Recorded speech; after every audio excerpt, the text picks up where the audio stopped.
Hi, we're excited to talk with you today about some Service Learning 101, which is the module that you'll complete before you kind of come through our S-LTA training. My name is Becca Berkey, and I'm the director of the Service Learning program. And hi everyone, my name is Lisa and I'm the Assistant Director of Service Learning. All right, so we're going to start out today by talking about what is service learning. So service learning, bottom line, is a form of experiential learning that intentionally links course learning objectives with service. So kind of giving you this sense that there is some sort of credit-bearing opportunity that's part of service learning. It's typically going to be part of a credit-bearing course. And it really, what differentiates it from the other types of learning that you might do through service is that piece. It is a teaching and learning strategy.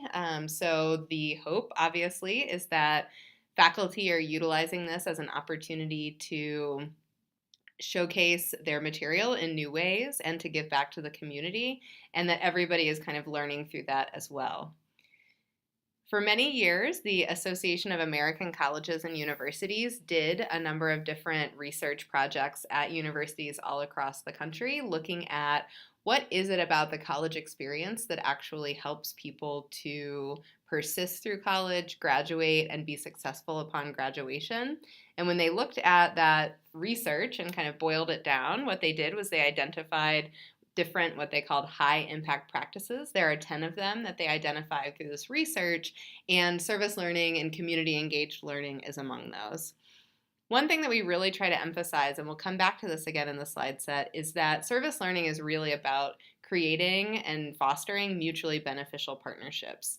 However, as you'll learn, those partnerships may take many forms depending on the students, the class, the level that the students are at, the needs of the community partner, and the goals of the community partner.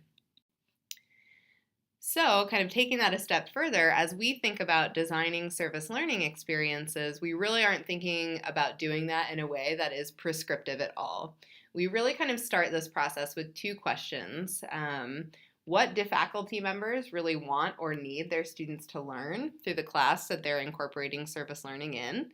And then what are the goals, needs, or interests of our community partners? So the organizations that we're working with across Boston and even globally, what are the different things that they're bringing to the table that they're looking to accomplish? And really, the best service learning is occurring at the intersection of those two questions, and the best and most fruitful matches happen at those, which really means that service learning can look a ton of different ways. You'll see for all of the classes that we have, service learning is going to vary pretty widely from class to class. And so building off of what Becca just said, there really is no normal in our world of service learning because there is so much variation. But ultimately, some of the things that connect all of the experiences, no matter what they look like, are what we call these 6 core elements of service learning. And I'm going to introduce them very briefly.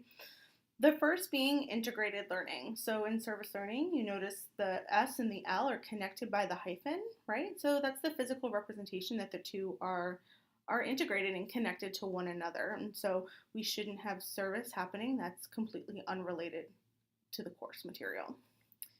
It's also a very collaborative process, and you'll see on the next slide kind of a network of our stakeholders. And so this isn't something that one person can do individually. It really does take active and purposeful collaboration between many, many individuals and stakeholders. When we're talking about quality service, a lot of that has to do with making sure that the service that is being performed by the students is really not only in alignment with the course, but also appropriate developmentally for the students. And so what we might ask of a first-year student would, as you can imagine, be very different from what we would ask a 4th or 5th year student or even graduate student. Reflection, we'll talk about this a lot throughout the entire semester, and if you've been in a service learning course before, you've experienced this yourself. So it's through reflection that students really make meaning of their experiences, and there's actually research out there that demonstrates if we're not carving out space for purposeful reflection, we can actually do more harm than good for both students and the communities that we serve. Assessment and evaluation is the 5th core element.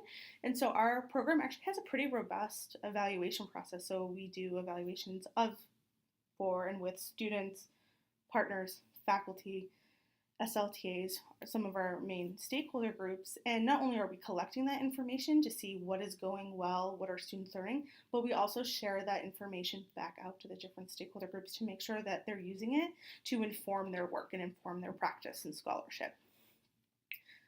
Lastly, and this is probably the least tangible of all of these elements, is civic engagement and responsibility. And it's really hard to measure this in a lot of different ways. And so sometimes it's a matter of, we might be planting seeds now, but it might not be for a couple of years that students are seeing how their discipline and their work in this class might relate to the way that they engage in their communities in a responsible and ethical way moving forward.